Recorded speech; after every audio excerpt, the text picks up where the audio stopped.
Welcome back once again. आज हम अपने इस वीडियो में करेंगे class 9th English Kaveri book का चैप्टर 3 विंड्स ऑफ चेंज यानी परिवर्तन की हवाएं। तो इस चैप्टर में हम ऐसे ही कुछ बदलाव की कहानी पढ़ेंगे जिसमें हमारे भारतीय पंखों की सुंदरता, उनकी संस्कृति, उनकी कला और समय के साथ हुए परिवर्तन का वर्णन है। इस पाठ में हम जानेंगे कि पुराने समय में पंखे केवल हवा करने का ही साधन नहीं थे, बल्कि वे भारतीय संस्कृति के, कला के और परंपरा का भी महत्वपूर्ण हिस्सा थे। अलग अलग राज्यों में अलग प्रकार के सुंदर पंखे बनाए जाते थे और वो वहाँ की पहचान बन गए, उनकी आइडेंटिटी बन गए। तो चलिए ये चैप्टर स्टार्ट करते हैं। इसके चैप्टर के स्टार्टिंग में एक्सरसाइज है reflect and respond. Question number 1, does anyone in your family use a hand fan? What do you call it in your language? What is it made of? तो ये question answers जो हैं मैं आपको solution video में दे दूँगी। वैसे ये फर्स्ट क्वेश्चन है, इसमें हाँ हमारे परिवार में हाथ वाले पंखे इस्तेमाल किए जाते थे और हम उन्हें पंखा कहते थे और वो बम्बू पाम लीव्स के बने होते थे। Question number 2 है work in pairs. Study the pictures given below carefully and complete the information. Discuss your answers with your classmates and teacher. तो यहाँ कुछ फैंस की पिक्चर्स दी हुई हैं, स्टेट्स के नेम दिए हुए हैं और पूछा गया है कि शेप क्या है और ये किस चीज़ के बने हैं। तो ये असम का फ़ैन है, इसकी शेप राउंड है और ये बम्बू का बना हुआ है।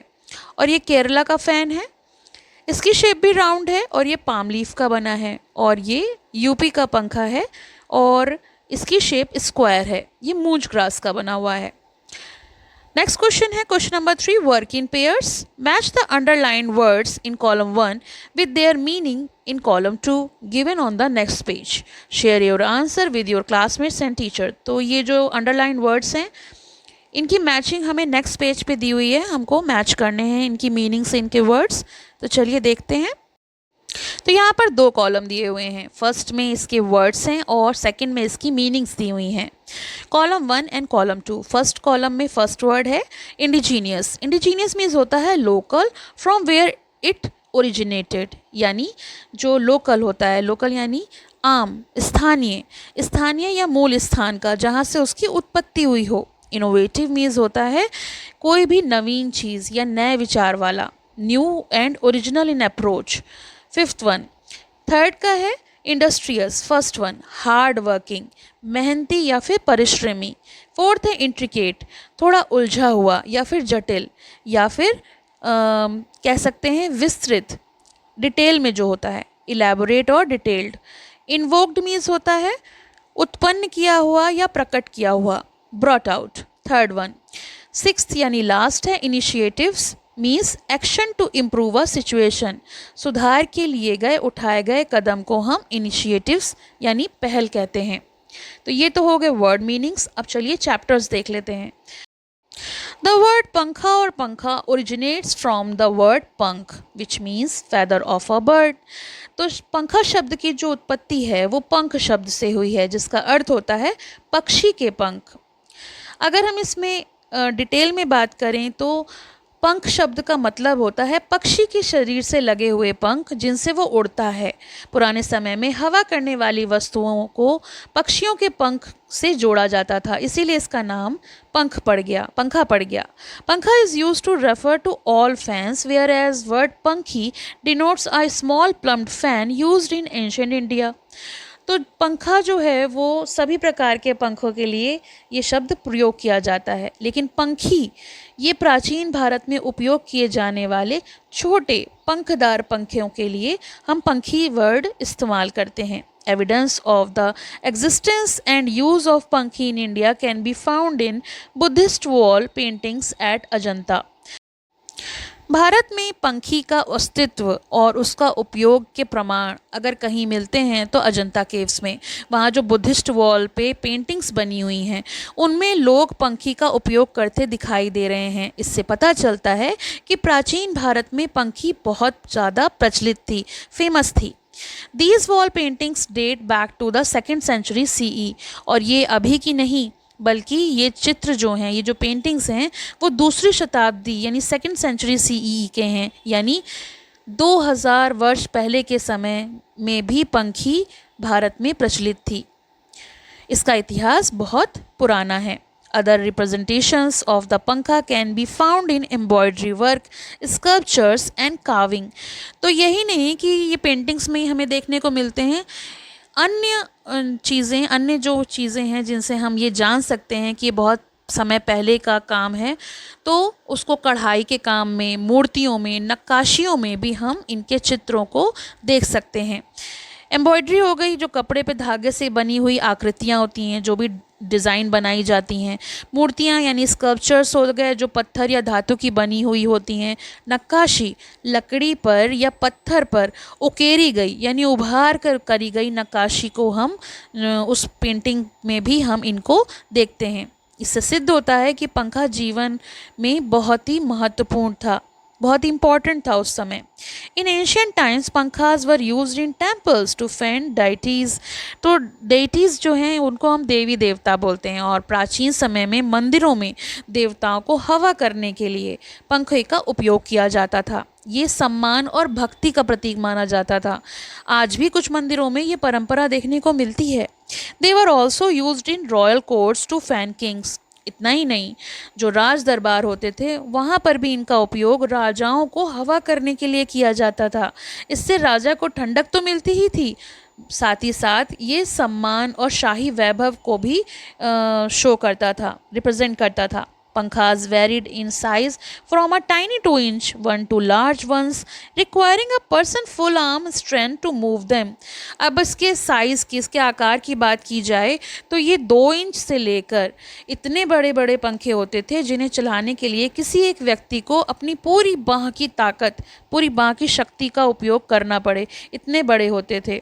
और इनका उपयोग देखा जाए तो राजघरानों में ज़्यादा किया जाता था। बड़े बड़े पंखे महलों में, उनके कमरों में उपयोग किए जाते थे।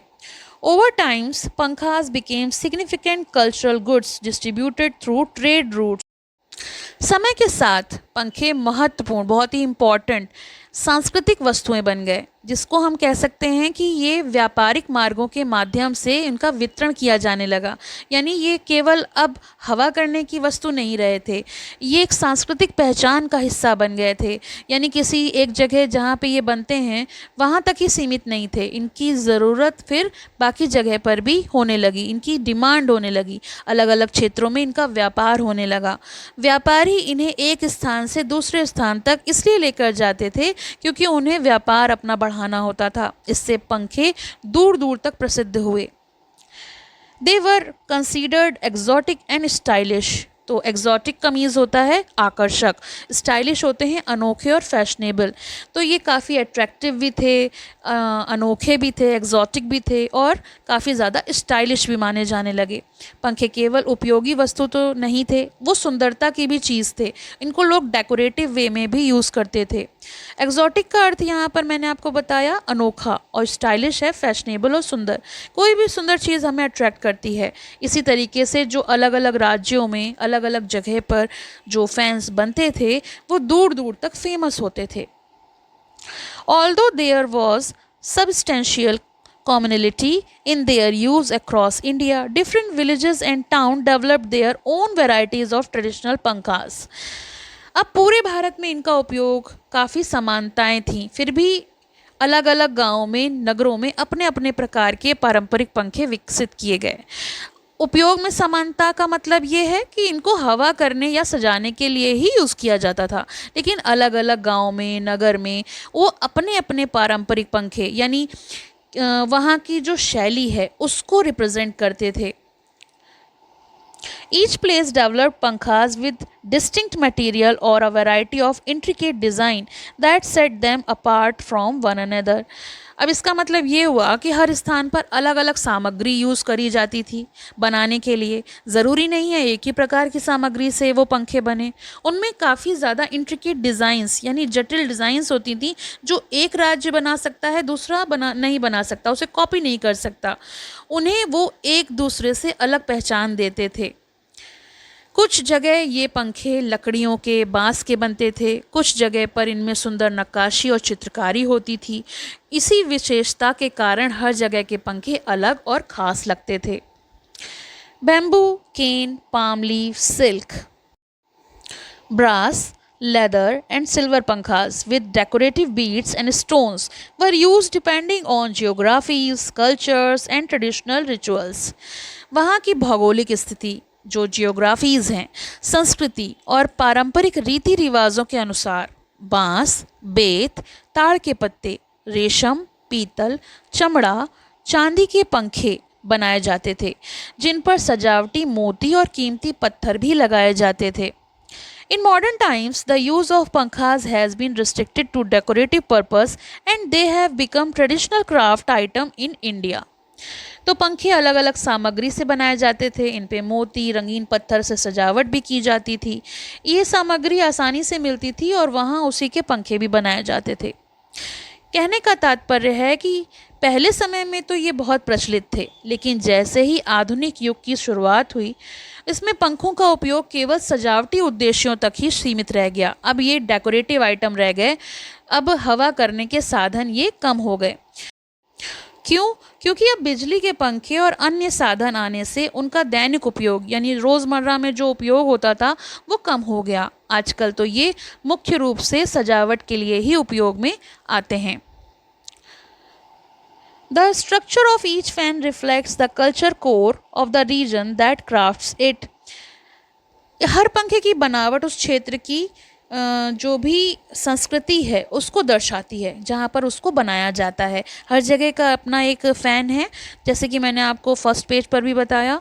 For instance the applique hand fan of Rajasthan is an antique pankha made of pieces of fabric in different shapes and pattern sewn on to another cloth with the use of ornamental needle work. जैसे राजस्थान के पंखे की बात करें example के लिए, तो राजस्थान का जो एक पंखा है वो प्राचीन पंखा है। इसमें विभिन्न आकारों और डिज़ाइनों वाले कपड़ों के टुकड़ों का एक दूसरे कपड़े से सजावटी कढ़ाई द्वारा सिल कर बनाया जाता है। इसमें बहुत सारे कपड़ों को जोड़ कर बनाते हैं, बहुत सुंदर बनता है। राजस्थान का ये पंखा बहुत सुंदर और पारंपरिक होता है। इसमें हाथ का महीन काम और सुई का काम भी होता है, राजस्थान की कला कुशलता को दर्शाता है। Furthermore, the Zardosi hand fan of Rajasthan differs in its use of glittering ornate and encrusted gold thread work.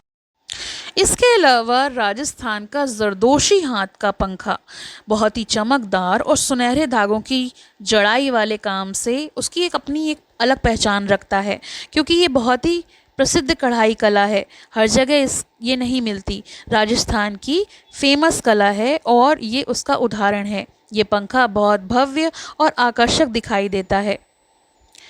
In Rajasthan temple hand fans are popular to.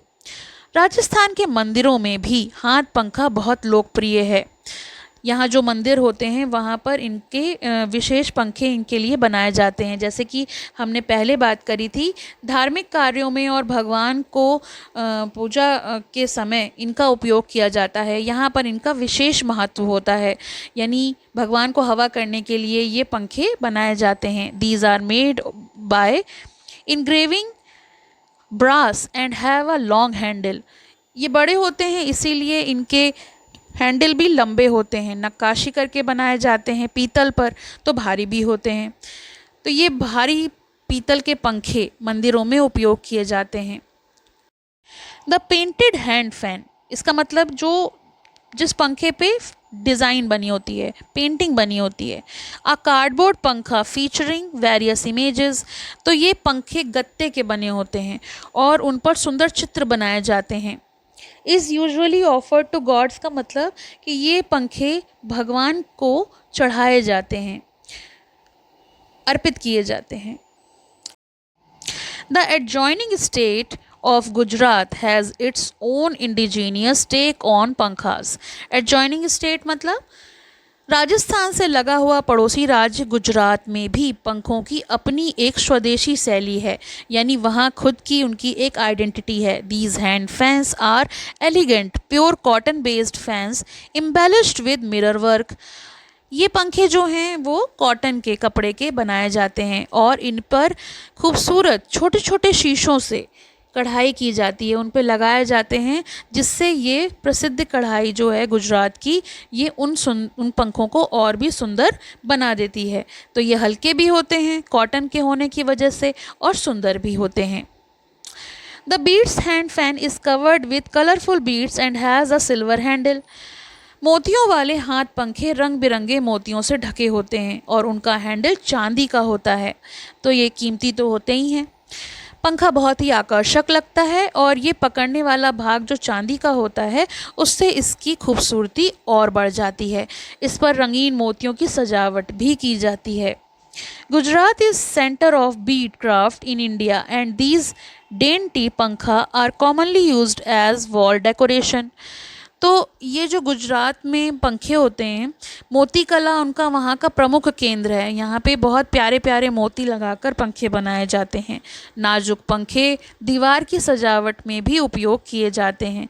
तो केवल इनका उपयोग पंखे हवा करने के लिए ही नहीं, बल्कि नाजुक पंखे, डेंटी पंखास का मतलब होता है ये नाजुक होते हैं, तो इन्हें घर की दीवारों पर सजाने के लिए भी उपयोग किया जाता है।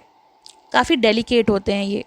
Kutch is recognized for its hand stitched leather hand fans decorated with thread and wool at its seams. Kutch यानी ये भी गुजरात का हिस्सा है, लेकिन यहाँ पर हाथ से सिले हुए चमड़े के पंखों के लिए ये प्रसिद्ध है, जिनकी सिलाइयों पर जो धागे हैं ऊन की सजावट की जाती है। यानी चमड़े के पंखे बनाए जाते हैं और ये मशीन से नहीं, हाथ से सिले जाते हैं। इनके किनारियों के जोड़ पर जो धागे होते हैं वहाँ पे ऊन से सजावट होती है और ये भी बहुत ही अनोखी कला है। Gujarat industrious home based women जो होती हैं वो वहाँ पर काम करती हैं। Women workers have worked tirelessly in the handcraft of pankha making to produce embroidery hand fans with traditional mirror work and cross stitch embroidery in different shapes and sizes। तो गुजरात में इंडस्ट्रियस यानी मेहनती घर आधारित महिलाएं, तो जो घरों में महिलाएं रहती हैं वो हाथ के काम को जानती हैं और ये महिला कारीगर जो हैं वो पंखे का निर्माण हाथ से करती हैं, बहुत ही ज़्यादा मेहनत करती हैं। इन पे शीशे का काम, क्रॉस स्टिच की कढ़ाई और विभिन्न आकारों के रूप में पंखे बनाए जाते हैं। यानी ये डिफरेंट शेप्स के, देखिए आप पिक्चर्स में, ये डिफरेंट शेप के होते हैं, साइजेस के होते हैं। इनकी शेप कोई फिक्स शेप नहीं है कि ये राउंड होंगे या स्क्वायर होंगे, ये अलग अलग आकारों में बनाए जाते हैं। ये तो स्टैम्प्स पे इनकी प्रिंटिंग दी हुई है। ये गुजरात का है, ये भी गुजरात का है और ये भी गुजरात का है। तो ये एम्ब्रॉयडरी फ़ैन है, ये बीड्स का है और ये मिरर वर्क का फ़ैन है। तो ये अलग अलग डिज़ाइंस हैं जो हमारे पंखों में विविधता लाती हैं, वेरिएशंस लाती हैं। आर्टिशियंस इन बंगाल, हमने राजस्थान की बात कर ली, गुजरात की बात कर ली, अब हम बंगाल पे आते हैं। Artisans in Bengal make delicate pankhas from the beautiful milky white spongy centre of the sola. सोला क्या है? सोला एक हल्की और मुलायम वनस्पति सामग्री होती है।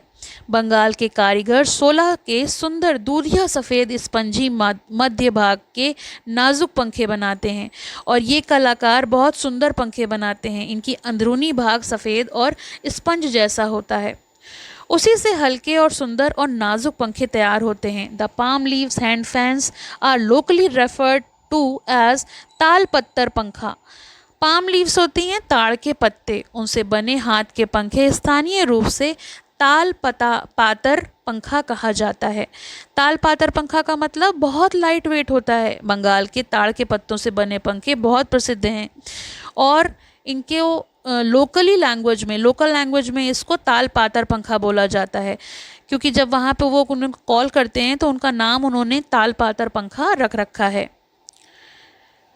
They are easy to carry and perpetually kept as an article of possession in Bengali household। perpetually means होता है कि वो काफ़ी हल्के होते हैं, आसानी से वे हल्के पंखे होते हैं, आसानी से कहीं भी ले जाया जा सकते हैं और बंगाल के घरों में ये सामान्य घरेलू वस्तु के रूप में रखे जाते हैं। ये वहाँ के जीवन का हिस्सा हैं।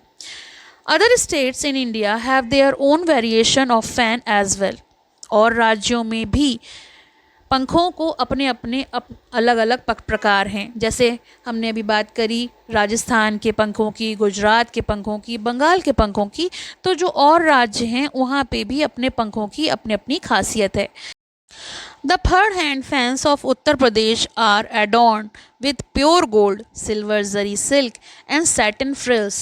उत्तर प्रदेश के फड़ हाथ पंखे शुद्ध सोने, चांदी की जरी, रेशम और सॉटिन की झालरों से सजाए जाते हैं। इतने महंगे होते हैं, इतने प्यारे होते हैं ये। They large palm leaves fan of Odisha as well as Bihar's colorful and sturdy bamboo hand fans are all recognized across India due to their antiquity and rarity. तो केवल उत्तर प्रदेश के ही नहीं बल्कि उड़ीसा के बड़े ताड़ पत्ते के पंखे और बिहार के रंग बिरंगे और मजबूत बांस के हाथ पंखे अपनी प्राचीनता और दुर्लभता के कारण पूरे भारत में प्रसिद्ध हैं। ये हर जगह फेमस हैं। उड़ीसा में बड़े पाम लीव्स के फ़ैन बनाए जाते हैं, बिहार में बांस के पंखे जो मजबूत और रंगीन होते हैं। ये बहुत पुराने समय से बनाए जा रहे हैं और ये पूरे देश में सम्मान और पहचान रखते हैं। एंटिक्विटी मतलब होता है बहुत प्राचीन समय से, और एंटीक हैं ये। Many tribes in India have adopted this handicraft to make their own versions of the handheld fan. Bharat की अनेक जनजातियों ने इस हस्तकला को अपनाकर हाथ से पकड़े जाने वाले पंखों को अपने रूप बनाए हैं। यानी सब ने अपने अपने तरीके से उनमें कुछ ना कुछ मॉडिफिकेशन किया है। Materials such as grass and metal are embedded into the fan using bamboo sticks and grass. तो जो मटेरियल्स होते हैं जैसे घास और धातु जैसी सामग्री को बांस की लकड़ियों और घास की सहायता से पंखों में जड़ा जाता है। जनजातियां पंखे प्राकृतिक वस्तुओं से बनाते हैं। जो ट्राइब्स होती हैं वो नेचुरल चीज़ों से उनको बनाती हैं, जिसमें घास होती है, बांस होते हैं। इसका उपयोग करके वो सुंदर सुंदर पंखे बनाते हैं। Cane and palm leaves are used with silk and brass being reserved for antique piece of these hand fans. Cane यानी बेत और ताड़ के पत्तों का उपयोग किया जाता है, जबकि रेशम और पीतल इन हाथ के पंखों के लिए विशेष और प्राचीन नमूनों के लिए सुरक्षित रखे जाते हैं। साधारण पंखा जो है वो केन और पाम लीफ का होता है, लेकिन खास और मूल्यवान पंखों में रेशम और पीतल लगाया जाता है। यानी दो वैरायटीज़, अलग अलग वैरायटीज़ हैं। सस्ते भी हैं, मिलेंगे आपको, महंगे भी मिलेंगे, लेकिन वैरायटीज़ बहुत सारी मिलेगी। सभी सुंदर होंगे, सभी अपने आप में विशेष होंगे। The use of geometrical patterns and white ink and red background combinations have helped the tribes create multiple beautifully designed pankhas. Geometrical designs हम लोगों ने सुनी है, ज्यामितीय आकृतियाँ और सफ़ेद स्याही या फिर लाल पृष्ठभूमि, जो उसका बेस होता है वो रेड होता है और वाइट कलर की इंक से उस पर डिज़ाइंस बनाई जाती हैं। ये सुंदर डिज़ाइन से पंखे बहुत ही ज़्यादा खूबसूरत बन जाते हैं। इनमें त्रिकोण हुआ, वृत्त यानी सर्किल हुआ, चौकोर यानी स्क्वायर डिज़ाइंस हुई। तो ये जो हैं अलग अलग ज्योमेट्रिकल डिज़ाइन पर इनमें कला अपनी दर्शाई जाती है और डिज़ाइंस बनाई जाती हैं, जिससे ये बेहद खूबसूरत बन जाते हैं। With time and the advent of technology and innovative creations, the beautiful culture of pankhas run the risk of slowly losing its presence among Indians. समय के साथ टेक्नोलॉजी की वजह से, नए आविष्कारों के आने से पंखों की सुंदर परंपरा भारतीयों के बीच यानी हम इंडियंस के बीच धीरे धीरे अपनी उपस्थिति खोने के खतरे में है। मतलब पहले हाथ के बने पंखे बहुत आम थे, हर घर में मिलते थे, लेकिन अब बिजली के पंखे, कूलर, एसी, इन्वर्टर वगैरह आ गए हैं, जिससे उन हाथ के पंखों की जो ज़रूरत थी वो बहुत ही कम या फिर खोने के खतरे में है। नई टेक्नोलॉजी की वजह से हम इनका उपयोग कम करते हैं या फिर ना के बराबर करते हैं। ये कला धीरे धीरे इसीलिए समाप्त हो रही है क्योंकि अब इसकी उतनी डिमांड नहीं है। Once made for personal use, over time this handicraft has transformed into a commercial business and now provides some form of livelihood to Indians artisans. Artisans होते हैं जो हमारे कारीगर हैं. पहले लोग अपने घर में उपयोग के लिए पंखे बनाते थे, बाद में इन्हें बेचने का काम शुरू हुआ और अब ये एक व्यापार बन चुके हैं. इससे कई कारीगरों को रोजगार और आय मिलती है. अब ये डेकोरेटिव आइटम रह गए हैं, यानी पहले इनका उपयोग जिन कारणों से किया जाता था अब वो धीरे धीरे कम हो गया है. The slight increase in popularity and demand is significantly factored by the different versions of the पंखाs being crafted. लोकप्रियता और मांग में जो थोड़ी वृद्धि हुई है उसका मुख्य कारण पंखों के विभिन्न नए रूपों का बनाया जाना है. अगर इनको नए नए डिज़ाइन में बनाया जाता है तभी इनकी डिमांड होती है, यानी इन्हें लोग डेकोरेटिव वे में ज़्यादा अपनाते हैं. आज लोग नई डिज़ाइन के सजावटी वस्तुओं में रुचि लेते हैं, यानी जो हमारे हैंडीक्राफ्ट चीज़ें हैं या फिर हमारे एंटिक चीज़ें हैं उनमें लोग रुचि लेते हैं. अलग अलग प्रकार के पंखे बाज़ार में आने लगे हैं, इसी कारण इनकी मांग कुछ बढ़ी है. नई शैली और इस कला को फिर से आकर्षक बनाया गया है, उनमें फिर से इनोवेशन डाला गया है जिससे कि इसकी डिमांड बढ़ सके, जो आर्टिशंस हैं उनको रोज़गार मिल सके. One of the first step to preserve the essence of the craft is by celebrating pankhas and appreciating the culture, stories and artistry that this handicraft invokes. तो सबसे पहले इस कला का मूल भावना को सुरक्षित रखना ज़रूरी है. पहला कदम तो यही होना चाहिए कि इस कला को सुरक्षित रखा जाए. पंखों का उत्सव मनाना, उनसे जुड़ी संस्कृति को, कहानियों को कलात्मक ढंग से सराहना करना. यदि हम इस कला को बचाना चाहते हैं तो हमें इसकी महत्ता यानी उसकी इम्पोर्टेंस को समझना होगा. पंखों के इतिहास से जुड़ी परंपराओं का सम्मान करना होगा. लोगों को ये बताना चाहिए कि केवल वस्तु नहीं बल्कि ये संस्कृति है, यानी ये ज़रूरी नहीं है कि हम पंखा केवल हवा करने के लिए ही इस्तेमाल करें. उसको हमें इम्पोर्टेंस देनी पड़ेगी कि ये हमारे ट्रेडिशनल कल्चर का एक हिस्सा है. This allows contemporary pankha makers to demonstrate their craft and regain its popularity. इसे वर्तमान समय में पंखा निर्माताओं यानी जो लोग पंखा बनाते हैं उनको उस पर अपनी कला दिखाने और उसकी लोकप्रियता फिर से प्राप्त करने का अवसर मिले. It also helps provide them with a commercial platform to create a substantial livelihood.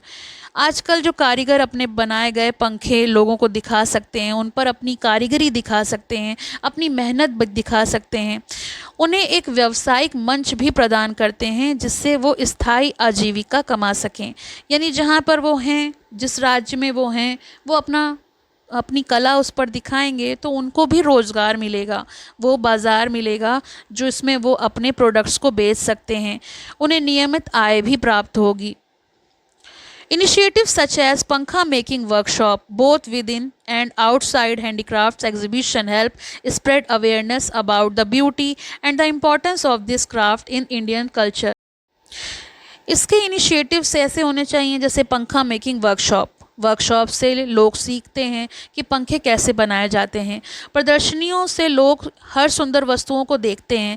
भाई जब एग्जीबिशंस लगेंगी तभी तो हम वैरायटीज़ को देख पाएंगे, हमें वहाँ डिफरेंट चीज़ें देखने को मिलेंगी. इससे नई पीढ़ी इस कला के बारे में जान सकेगी. आने वाली जनरेशन्स जब कुछ नया देखेगी तब तो देख पाएगी, तब तो सीख पाएगी. ये भारतीय संस्कृति को सुरक्षित रखने का बहुत ही अच्छा तरीका है कि हम एग्जीबिशंस और वर्कशॉप्स के माध्यम से इस कला को बढ़ावा दें. तो ये तो हो गया इस चैप्टर का एक्सप्लेनेशन.